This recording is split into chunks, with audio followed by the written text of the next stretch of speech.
फीका कुम्हार बड़ा खुददार आदमी था। वो किसी दूर दराज गांव में रहता था। एक दिन उसने अपनी बीवी से कहा कि इस गांव में रहा तो गुर्बत हमें मार डालेगी, यहां कोई बर्तन खरीदता नहीं, क्यों नहीं बाहर जाके मजदूरी करूं, मैं बहुत दौलत कमा कर लाऊंगा। उसकी बीवी ने कहा हम रूखी सूखी खा लेंगे लेकिन रहेंगे यहीं पर, किसी और जगह नहीं जाना। अलबत्ता तू जाना चाहता है तो चला जा, किस्मत आजमा ले। फीके ने अपने कपड़ों का जोड़ा और औजार के साथ 2 वक्त की रोटी बांध ली और किस्मत आजमाने चल पड़ा। फीके के जाने के 4 माह बाद अल्लाह ने उधर उसके घर एक बेटा अता किया। उधर फीका दिन रात काम के सिलसिले में मारा मारा फिरता रहा। काफी साल बीत गए मगर किस्मत फीके का साथ नहीं दे रही थी। काम से हासिल किया पैसा सिर्फ इतना ही होता कि फीका 2 वक्त का खाना खा लेता, फिर अगले वक्त की फिक्र को लग जाता।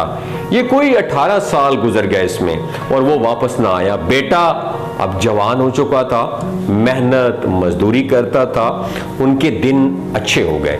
दूसरी तरफ फीका चाहता था कि बड़ी दौलत कमाकर घर वापस जाए, मगर बदकिस्मती से वो 300 रुपए लेकर घर वापस आ रहा था कि रास्ते में उसे एक बुजुर्ग मिला। फीके ने बूढ़े आदमी से पूछा कहां जा रहे हैं आप? गांव जा रहा हूं, लेकिन तुम कौन हो और कहां जा रहे हो? बूढ़े आदमी ने फीके से पूछा। फीके ने अपनी सारी कहानी सुनाई।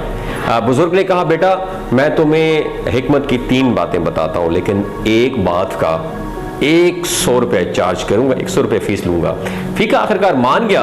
बूढ़े ने कहा कि पहली बात, जब 10 आदमी एक ही काम का कहें तो उसे कर लेना चाहिए। लाओ 100 रुपया। फीके ने 100 रुपया दे दिया। दूसरी बात, जब भी बोलना गुस्से या जज्बात में आकर मत बोलना, सोच समझ कर बोलना।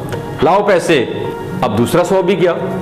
तीसरी बात, दुश्मन पर सोते हुए वार न करना, तीसरा 100 भी गया। ये कहना था कि बाबा ने कहा कि तुम यहीं ठहरो, मैं अभी आता हूं। ये कह के वो चला गया लेकिन वापस ना आया। फीके ने इंतजार किया और फिर गांव की राह ले ली। थोड़ी दूर गया था कि उसने देखा कि कुएं के करीब कुछ लोग खड़े हैं। उसने करीब जाकर पूछा तो पता चला कि एक लड़की कुएं में गिर गई है। उससे लोग कहने लगे कि तुम कुएं से इस लड़की को निकाल दो। फीके ने देखा कि 10 आदमियों ने कह दिया है। उस वक्त उसे बाबा जी की पहली बात याद आई। चुनाचे वो कुएं में उतर गया और उसने देखा कि एक जिन ने लड़की को कैद कर लिया है। लड़की ने फीके को देखा तो कहा कि जिन ने तुम्हें देख लिया तो तुम्हें भी मार देगा, मैं यहां पानी लेने आई थी, उसने मुझे कैद कर लिया है। इतनी दिन में जिन वहां पे आ गया और कहा मैं तुम्हें मार दूंगा।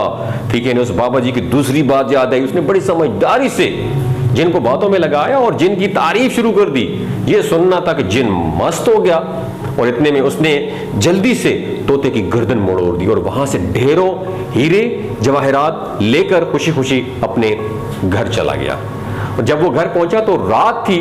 उसने देखा कि घर में एक लड़का सोया हुआ था। उसे बहुत गुस्सा आया और मारने लगा तो उसे बाबा जी की तीसरी बात याद आई। उसने लड़के को जगाया। इतने में बीवी भी जाग गई। बीवी ने बताया कि ये हमारा बेटा है। उसने दिल में बाबा को दुआएं दी और अपनी जिंदगी की सारी दास्तान घर वालों को सुनाई। सब खुशी खुशी रहने लगे क्योंकि अब वो बहुत अमीर हो गए थे। प्यारे दोस्तों, ये दिलचस्प कहानी आप लोगों के साथ शेयर करने का मकसद ये है कि आप भी एक नसीहत ज़हन में बैठा लें।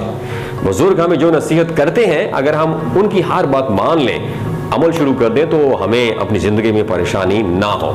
याद रखें, जो उम्र में आपसे बड़ा है वो तजुर्बे में भी आपसे बड़ा ही होगा।